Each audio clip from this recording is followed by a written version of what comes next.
Môre sê Radio Fynbos luisteraars, ons woord kom uit hierdie wonderlike boek uit van Jesegiel 1 vers 25. En daar het 'n stem gekom bo van die uitspansel af, wat oor hulle hoof was, as hulle staan, het hulle vlerke laat sak. Die boodskapvertaling sê, toe die wesens stil gaan staan het 'n stem vanuit die skitterende ysberg bokant hulle koppe gekom. Ons kan dalk vra vanoggend, wat is tog die betekenis van hierdie gewees?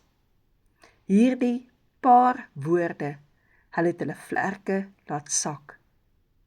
Hoe kan ek God se stem hoor? Vra ons so baie keer. En hier sien ons die geheim, die antwoord vanaf die lewende wesens rondom God se troon. Wanneer hierdie wesens gevlieg het hulle vlerke geklap, en soos die see se golwe wanneer dit teen die rotse breek. Die geraas van die vlerke het my laat dink aan 'n rivier wat in volle vloed afkom.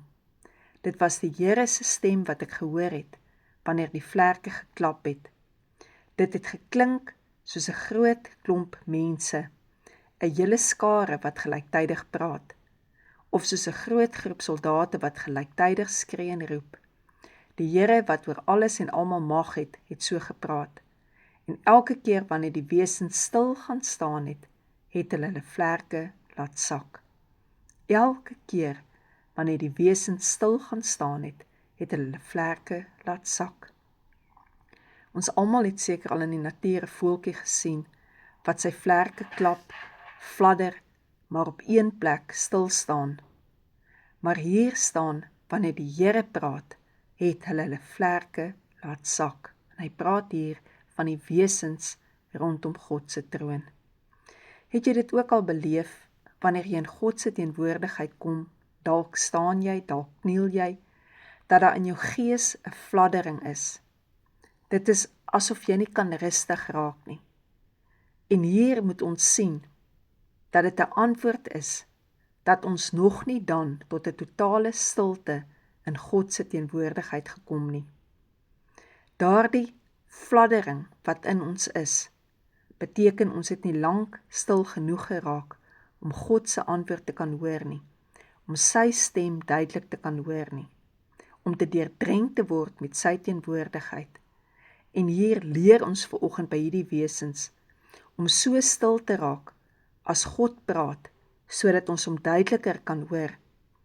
Ons kan dan opstaan van ons knieë af en ons kan weet dat ons nie ons eie paaie vir ons eie planne hoef te begin beplan nie.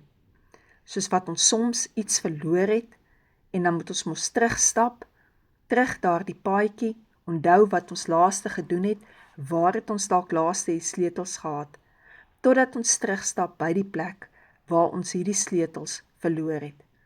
En net so kan ek vanoggend sê, halleluja, ons kan terugloop tot op die pad waar ons begin agterkom het, maar daar is nie 'n plek in ons lewe waar ons rustig kan raak voor God nie. Waar het ons dit verloor?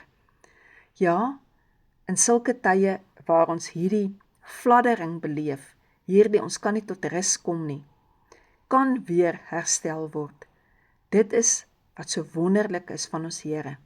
Ons kan terugkom na hom toe en ons kan voor hom kom staan en kan sê, Here, herstel my asseblief. Here, herstel asseblief ons verhouding, dat jy weer en weer jou lewe vir die Here kan gee, totdat jy agterkom, maar jy raak weer rustig. Verbeel jou, net wanneer jy regtig stil raak in God se teenwoordigheid, hoeveel keer jy hom meer sal hoor praat.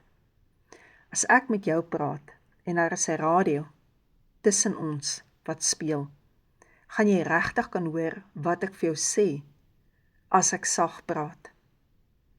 En dit is wat hierdie stuk vir ons wil sê, in Jesegiel 1 vers 24. En toe het die wesens heen en weer gesnel, in aansien soos 'n bliksemstraal. Met ander woorde, wanneer God praat, hoor hierso, Jesegiel 1 vers 20, waar die Gees ook heen gaan, het hulle gegaan, en in die rigting wat die Gees wou gaan, het die wiele gelyktydig saam met hulle opgehef, want die gees van die wese was in die wiele. Dit is wat ek en jy moet beleef vanoggend, dat as die Heilige Gees wat in ons is en die Gees van God wat bo oor ons is, op ons rus, vir ons hierdie antwoord gee in God se stem gaan, dat ons dan eers weet, okay, ons kan gaan en alles sal wees soos wat God wil hê. Hy dit beplan het, dit moet wees. En dan dink ek aan hierdie lied, waar hy lei, daar sal ek heen gaan, gaan ek met hom, tot die eind. Jesus, baie dankie vir u bloed vanoggend. Dankie dat u bloed die rustigheid en die stilte binnekant in my kan bring. Here, dat ek besef, wanneer ek vergewe, Here, is daar die fladdering wat so in my binneste my so onrustig maak, raak dit net stil, en ek kan weer u stem hoor. Ek kan weer u stem hoor van u vrede. Dankie dat ek kan vergewe, sodat ek besef, Here, my oortredinge, my ongeregtigheid, my oortredinge, hoef ek niks aan te doen nie, maar u het dit vir my weggevat. Dankie, Jesus. Dankie, Here, dat ek ook nie langer hierdie fladdering van bekommernisse in my die heeltyd hoef te dra, van siekte, van krankheid, van swakheid nie, maar dat ek nou kan rustig raak, Here, dat ek kan weet, Here, om u troon is daar wesens wat u aanbid, en Here, selfs hulle het oomblikke, wanneer hulle vlerke moet laat sak, en hoor wanneer u stem praat. Here, ek kniel voor u, en Here, ek laat sak net my siel, my gees, my liggaam voor u. Here, ek maak my net oop om u stem te hoor. Dankie, Here, dat u praat. Amen.